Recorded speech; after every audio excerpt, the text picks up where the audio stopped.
Actually what is happening with Liverpool?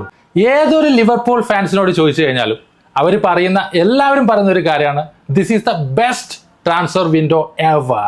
ഒരുപാട് വർഷങ്ങളായി ലിവർപൂളിനെ follow ചെയ്യുന്ന ഒരുപാട് ലക്ഷക്കണക്കിന് മില്യൺസ് ഓഫ് ലിവർപൂൾ ഫാൻസിൽ ഉൾപ്പെടുന്ന ഒരാളാണ് ഞാൻ. ലിവർപൂളിന്റെ ഏറ്റവും വലിയൊരു പ്രത്യേകത എന്ന് പറഞ്ഞാൽ ഒരുപാട് പൈസ അങ്ങ് മാർക്കറ്റിലേക്ക് അങ്ങനെ ഇറക്കി കളിക്കില്ല. എക്സാമ്പിൾ സിറ്റി ആയാലും ചെൽസി ആയാലും അവർ ഒരുപാട് പ്ലെയേഴ്സിനെ ഇങ്ങനെ മില്യൺസ് കൊടുത്ത് വാങ്ങി ഇങ്ങനെ കൂട്ടുന്നുണ്ട്. പക്ഷെ ലിവർപൂളിൻ്റെ ഒരു കാര്യം എടുത്തു കഴിഞ്ഞാൽ ലിവർപൂൾ ഫോക്കസ്ഡ് ചെയ്തിട്ട് മാത്രമേ ട്രാൻസ്ഫർ വിൻഡോയിൽ ഇറങ്ങുള്ളൂ.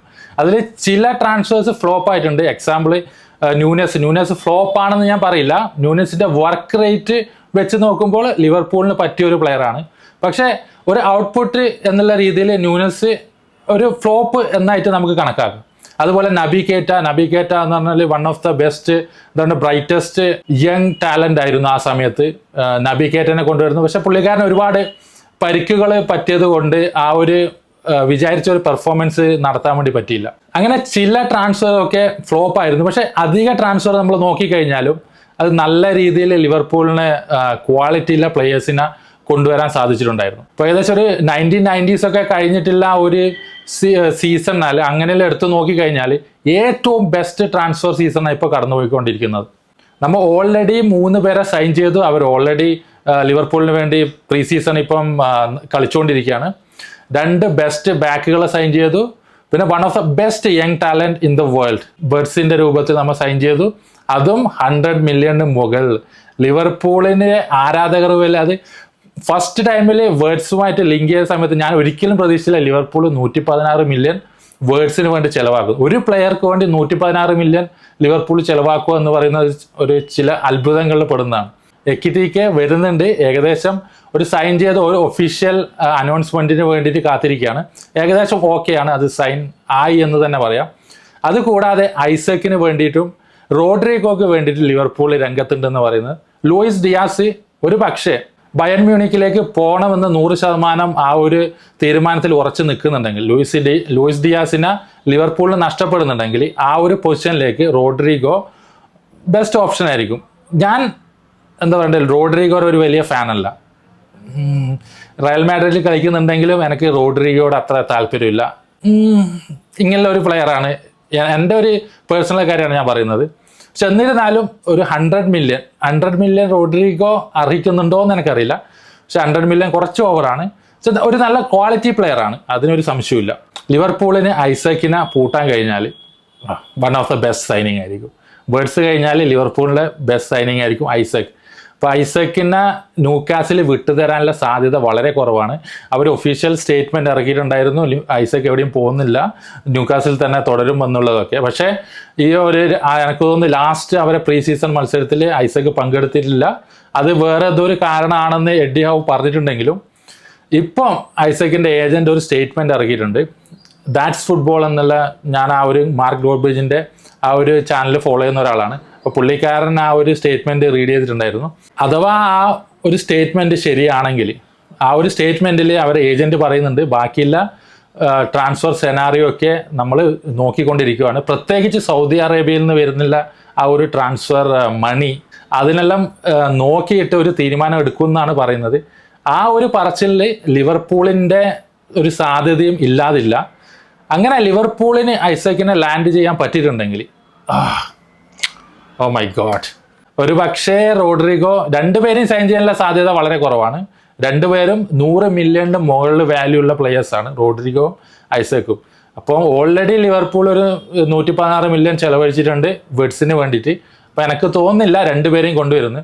പക്ഷേ ഈ രണ്ടിന്ന് ഏതെങ്കിലും ഒരു സൈനിങ് നടന്നാൽ പോലും വൺ ഓഫ് ദ ബെസ്റ്റ് ആയിരിക്കും എന്ന് എനിക്ക് തോന്നുന്നു ഇംഗ്ലീഷ് പ്രീമിയർ ലീഗിൽ. ആസ് എ ലിവർപൂൾ ഫാൻ 5-ന് ശേഷം നമ്മളെ ചാമ്പ്യൻസ് ലീഗിൻ്റെ മിറാക്കിൾ, അതിനുശേഷമാണ് ഞാൻ ലിവർപൂളിനെ ഫോളോ ചെയ്യാൻ തുടങ്ങിയത്. ആ ഒരു സീസൺ കഴിഞ്ഞ് 2006 ഫൈനലിലെത്തി, പക്ഷെ അത് തോറ്റു. അതിനുശേഷമുള്ള കുറച്ച് സീസണിൽ വളരെ മോശമായിരുന്നു. ക്ലോപ്പ് ഏറ്റെടുക്കുന്നത് വരെ ലിവർപൂൾ എന്ന് പറയുന്നത് ഒരു 4ലേക്ക് ടോപ്പ് 4ൽ എങ്ങനെയെങ്കിലും ചവിട്ടി പിടിക്കാന്നുള്ള രീതിയിൽ കൊണ്ടുപോയിരുന്ന ഒരു ടീമായിരുന്നു. ക്ലോപ്പിൻ്റെ 2ാമത്തെ സീസൺ മുതലാണ് നമുക്ക് ഒരു നല്ലൊരു ലിവർപൂളിനെ കാണാൻ വേണ്ടി സാധിച്ചത്. ആ സമയത്ത് നടന്ന ട്രാൻസ്ഫറിൽ ആലിസനെയും വാൻഡൈക്കിനെയും ഫാബിഞ്ഞോ തുടങ്ങിയവരൊക്കെ ലിവർപൂളിലേക്ക് കൊണ്ടുവന്നത് കൊണ്ട് കുട്ടിഞ്ഞോ പോയ പൈസനെ കൊണ്ട് വാങ്ങിയ 2-3 പ്ലെയേഴ്സാണ് ലിവർപൂളിൻ്റെ തലവര മാറ്റിയത്. പക്ഷേ മെയിൻ കാരണം ക്ലോപ്പാണ്. Klopp is the main man. പക്ഷേ ആ ഒരു സൈനിങ്സിന് ലിവർപൂളിനെ സാധ്യമാക്കിയത് കുട്ടിഞ്ഞോയുടെ മണിയായിരുന്നു. അതിനുശേഷം ഒരുപാട് വർഷങ്ങൾക്ക് ശേഷമാണ് ഇതേപോലുള്ള ഒറ്റൊരു ട്രാൻസ്ഫർ വിൻഡോയിൽ ഇത്രയും പൈസ ലിവർപൂൾ ചെലവാക്കി എന്ന് പറയുന്നത് തന്നെ ലിവർപൂൾ ഫാൻസിന് മാത്രമല്ല, റൈവൽ ഫാൻസ് വരെ എന്താ പറയണ്ടത്, എന്താണ് ഇപ്പം നടക്കുന്നത് ലിവർപൂളിൽ നിന്ന് അത്ഭുതപ്പെട്ടിരിക്കുകയാണ്. ഇത് നമ്മൾ ചെൽസിയിലും മാഞ്ചസ്റ്റർ സിറ്റിയിലുമാണ് ഏറ്റവും കൂടുതൽ കണ്ടുകൊണ്ടിരുന്നത്. എല്ലാ സീസണിലും എല്ലാ ട്രാൻസ്ഫർ വിൻഡോയിലും കണ്ടമാനം പ്ലെയേഴ്സിനെ വാങ്ങിയിരിക്കുന്ന 2 ടീമാണ് ചെൽസിയും മാഞ്ചസ്റ്റർ സിറ്റിയും. ഇപ്പം ഈ ഒരു സീസണിൽ ലിവർപൂളും അതേപോലെ ക്യാഷ് അങ്ങ് എറിഞ്ഞ് കളിക്കുവാണ്. കാരണം കഴിഞ്ഞ സീസണിൽ കിയേഴ്സിനെ മാത്രമാണ് വാങ്ങിയതെന്ന് ഓർക്കുക. ആ ഒരു സൈനിങ് അത്ര വലിയ ഇമ്പാക്റ്റ് ഉണ്ടാക്കിയില്ല. കഴിഞ്ഞ സീസണിൽ ലിവർപൂൾ ഫാൻസ് ഏകദേശം മുക്കാഭാഗം ലിവർപൂൾ ഫാൻസും ചാമ്പ്യന്മാർ ആവുമെന്ന് പ്രതീക്ഷിച്ചിട്ടുണ്ടാവില്ല, ഇൻക്ലൂഡിങ് മീ. ഞാൻ വരെ ലിവർപൂൾ ചാമ്പ്യന്മാർ ആവില്ല എന്നുള്ള രീതിയിലായിരുന്നു എൻ്റെ. ക്ലോപ്പ് പോയതിൻ്റെ ഒരു സങ്കടം, പിന്നെ മെയിനായിട്ട് ഒരു പ്ലെയേഴ്സിന് സൈൻ ചെയ്തില്ല, പിന്നെ പുതിയൊരു മാനേജർ വരുന്നു ഇംഗ്ലീഷ് പ്രീമിയർ ലീഗിലേക്ക്, അവർ പൊരുത്തപ്പെടാൻ കുറച്ച് സമയം എടുക്കുമായിരിക്കുമെന്ന്.